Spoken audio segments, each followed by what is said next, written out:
Welcome back to the channel. And so today, dear listeners, we tackle a question that let's be honest, most people will allege to have wondered themselves, people aren't really all narcissists, or are they?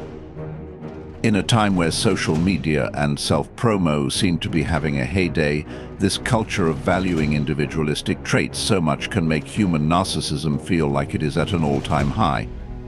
But what does that actually mean? Is narcissism actually on the rise, or is it a case of perception? And in this video we are looking at the psychological and social cultural roots of that tendency, among other things, as well as considering how our behavior and values may be changing. The nuances of contemporary narcissism and unravel it together. Before diving into the ocean of knowledge, let me make it clear that I won't insist you to subscribe. If you enjoy the video, you will subscribe on your own. However, I do insist that you watch the video until the end and leave your review in the comment section. Now, let's get started. We can understand this topic from real-life example. Look at social media with the ascent of influencers. Consider the daily vlogs that TikTok star uploads day after day, detailing their glamorous lifestyle, expensive buys, and adoration from their lack of followers. Seemingly innocent behavior, yes, but it exemplifies a larger trend of the normalcy of selfishness. But these influencers have a tendency to only show the highlight reel, leading people to fall in comparison and also creating jealousy. This only serves to affect their mental health, but also plays into the minds of many who follow suit and engage in self-heal branded behavior. In creating an environment where we entitle aggression, are we breeding a society that no longer just tolerates but glories gratuitous narcissism? Here is some interesting factors. Why is everyone a narcissist now? Number 1. Social media influence. It is one of the prevailing forces in our social media-led world, and it shapes how we engage, receive, experience, and reflect on others. Instagram, TikTok, and other social media is no longer a form of communication, but rather a teak of competitive market where people chase for commendation. People are sharing carefully curated versions of their lives, with only the most glamorous moments, decadent vacations, beatific bowls of fresh berry and chia seed porridge, serene stretch out on the mat for a selfie, professional tint cleverly dialed up between apps. This can lead to followers having a warped sense of reality as they see glossy, aspirational pictures on their feed and end up comparing themselves all the time. As we scroll through these curated feeds, we feel inadequate and resort to vanity metrics like likes or comments in order to seek approval. Additionally, these platforms are designed to reward clickbait with amplification, incentivizing users for upping the ante on self-promotion. It turns the chase for followers into some sort of a measurement of self-worth, muddying genuine connection with hollow interaction. In such an environment, the age of entitlement and self-absorption is not just normal, it's venerated as a benchmark of achievement. It disturbs me, forcing me to reconsider what it means for our mental health and relationships when social media and online validation consume and shape a sense of self-esteem. The bottom line is that in negotiating the ever-increasing complexity of social media, it is incumbent upon us to remember its very real capacity to mold who we are and what we do. Through this lens, we can utilize this power to develop deeper connections, promoting authenticity over artifice in a heavily commodified exchange. Number 2. Cultural shifts. We currently exist in a moment of dehumanizing hyper-individualism, and the overstimulating drive to amplify ourselves festers into injury. This climate has been fertile soil for the rise of the narrative of the self-made, urging individuals to concentrate on personal accomplishments and successes. In a world that is increasingly rewarding self-promotion, we have come to regard societal-level traditional narcissistic traits like self-confidence and being assertive as parts of our ideal selves. The end result is that people feel more inclined to behave selfishly. They think that in order to do well, they should put themselves first. Concurrently, the advent of personal branding has created a new level of micro-celebrity, which has led to the opportunity or necessity, depending on your perspective, to differentiate yourself from others in an overcrowded marketplace. That cultural shift toward a focus on image and outside appearances has muddied the distinctions between healthy advocacy of self-interest and rampant narcissism.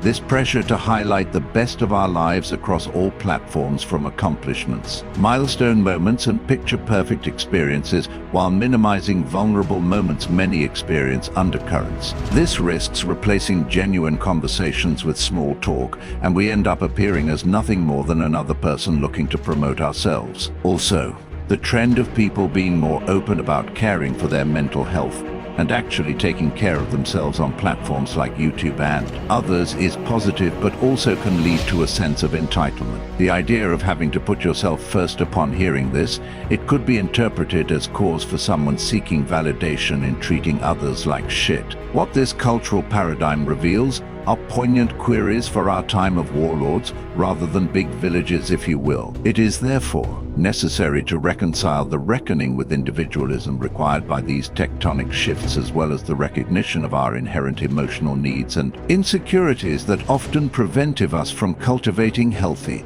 social relationships, resulting in the potential loss of societal virtue if we draw upon excessive self-worth. Number 3.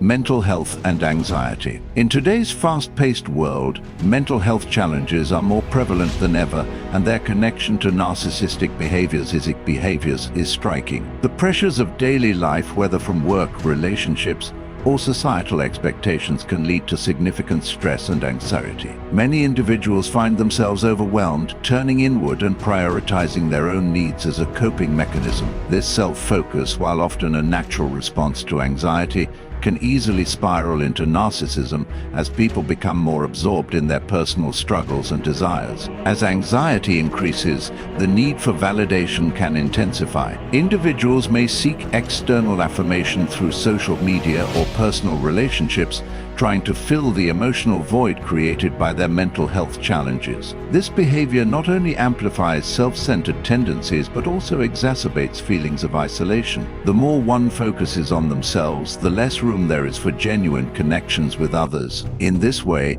anxiety can create a cycle of self-absorption that reinforces narcissistic traits, making it difficult for individuals to break free from this pattern. Furthermore, the stigma surrounding mental health can lead people to project a false image of confidence and success. To mask their vulnerabilities, they may adopt behaviors that appear narcissistic, using bravado as a shield against deeper insecurities. This facade can be damaging, as it prevents authentic conversations about mental health and fosters environments where superficiality thrives. Ultimately, addressing mental health and anxiety is crucial not only for individual well-being but also for fostering empathy and understanding in a society increasingly influenced by self-centered behaviors. By promoting open dialogue and support, we can begin to shift the focus from individual struggles to collective healing, nurturing a culture that values genuine connection over personal gain.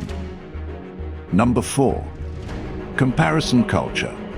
In our hyper-connected society, comparison culture has become a pervasive force, profoundly shaping our self-image and behaviors. Social media platforms bombard us with a constant stream of curated highlights from others' lives, glamorous vacations, career milestones, and seemingly perfect relationships. This relentless exposure can lead to feelings of inadequacy, as we instinctively measure our lives against the polished versions presented online. The result is a growing sense of discontent, where many feel they fall short of the standards set by their peers, often prompting narcissistic tendencies as a defense mechanism. As individuals grapple with these feelings of inadequacy, they may resort to self-promotional tactics to bolster their self-esteem. The desire to showcase their own achievements, however modest, becomes a way to reclaim a sense of worth. This need for validation can manifest in oversharing on social media, where every success is amplified and struggles are conveniently minimized. In this environment, narcissistic traits such as boasting or seeking constant affirmation are not just common,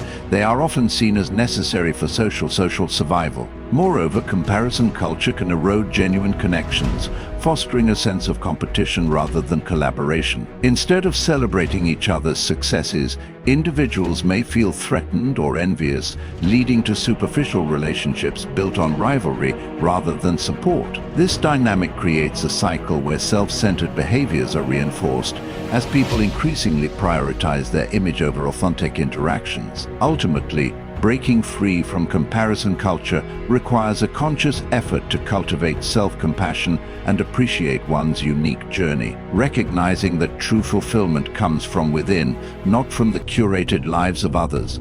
Number 5.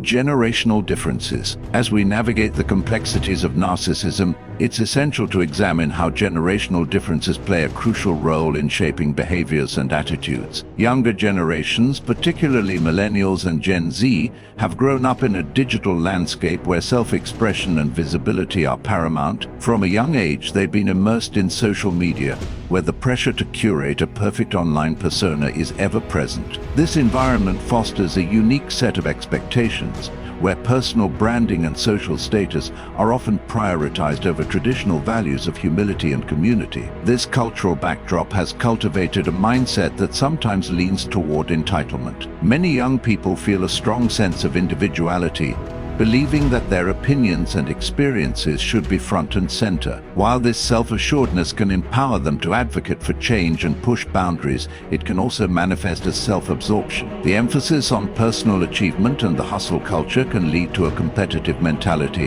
where collaboration takes a backseat to individual success, reinforcing narcissistic traits. Moreover, the shift in values between generations can create a disconnect. Older generations, who may have been raised with a stronger emphasis on community and collective achievement, might view the self-focused behaviors of younger individuals as narcissistic or shallow. This misunderstanding can lead to stereotypes that overlook the nuances of a generation striving for authenticity in a rapidly changing world. Recognizing these generational differences is crucial in fostering empathy and bridging gaps, allowing for a more nuanced understanding of how each generation navigates the challenges of identity, validation, and connection in an increasingly digital society. I want to hear from you. What are your thoughts on why it seems like everyone is a narcissist these days? Have you noticed specific behaviors in yourself or others that reflect this trend? Maybe you've experienced the pressure to curate a perfect image on social media or felt the impact of comparison culture in your life. Share your real-life examples and stories in the comments. How do you think cultural shifts or generational differences play a role in shaping our behaviors? Let's dive deeper into this conversation together. Thank you for joining me on this exploration of why it seems like everyone is a narcissist today. We've unpacked the powerful influences of social media, cultural shifts and generational differences, but the conversation doesn't stop here. I want to challenge you. Reflect on your own experiences and the world around you. What can we do to foster genuine connections in a society that often values self-promotion over authenticity? Let's strive for a balance that embraces individuality while nurturing empathy and community. If you found this video insightful, don't forget to like, subscribe, and share your thoughts in the comments below. Together, let's navigate these complexities and work towards a more connected and compassionate world.